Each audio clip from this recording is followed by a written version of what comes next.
Dans cette vidéo, nous allons voir comment identifier le caractère acido-basique.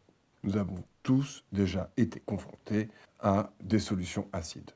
Par exemple, vous savez qu'un citron va être acide. On le sent au goût. D'ailleurs, on est même capable de dire qu'un citron est plus acide qu'un jus de fraise. Ou même que le citron est plus acide que la fraise, mais la fraise est aussi plus acide, par exemple, qu'une bouteille de lait. Et que si l'on veut quelque chose de neutre, on prendra un verre d'eau. Si dans le langage courant, on sait par exemple qu'un savon est basique. Le déboucheur, pour déboucher les canalisations, va être quelque chose de basique. Évidemment que en chimie, on va essayer d'être plus précis et on utilisera une grandeur pour caractériser l'acidité d'une solution. Et cette grandeur est appelée le pH. Le P signifie potentiel et le H signifie hydrogène. C'est donc le potentiel hydrogène.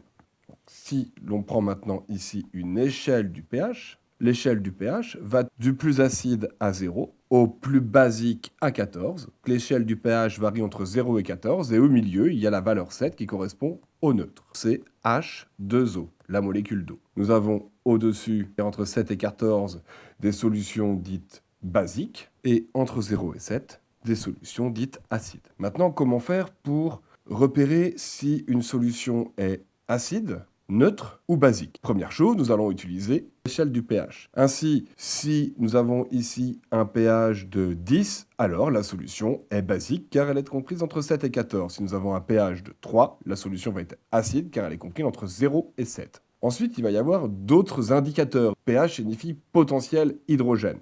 On va vérifier que cette concentration en ion hydrogène est supérieure ou inférieure à la concentration en ion hydroxyde, HO-.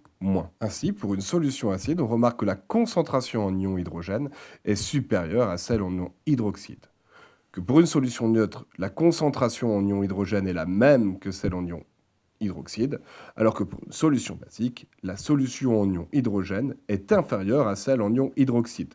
D'ailleurs, nous allons voir qu'une solution qui va avoir de l'hydroxyde va être une solution basique. Si on parle d'hydroxyde de sodium, par exemple, c'est une solution basique. De même, l'hydroxyde de potassium est aussi une solution dite basique, tout simplement parce qu'il a l'union hydroxyde. Pour ici le lait, nous allons avoir de l'acide lactique. Dans le mot acide lactique, il y a le mot acide qui sous-entend que son caractère acido-basique est forcément acide, exactement comme pour le citron et l'acide citrique. Pour résumer, pour identifier le caractère acido-basique d'une solution, nous allons utiliser le pH, qui signifie potentiel hydrogène.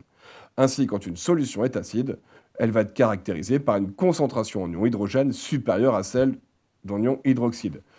Et pour une solution basique, c'est l'inverse, c'est une concentration en ion hydroxyde qui va être supérieure à celle en ion hydrogène. Ainsi, si on voit le mot hydroxyde dans une solution, elle sera basique. Alors si on voit le mot hydrogène ou le mot acide, évidemment, elle sera acide. Si nous avons la même concentration en ion hydrogène qu'en ion hydroxyde, alors nous sommes sur de l'eau et c'est donc une solution neutre. C'est tout pour cette vidéo.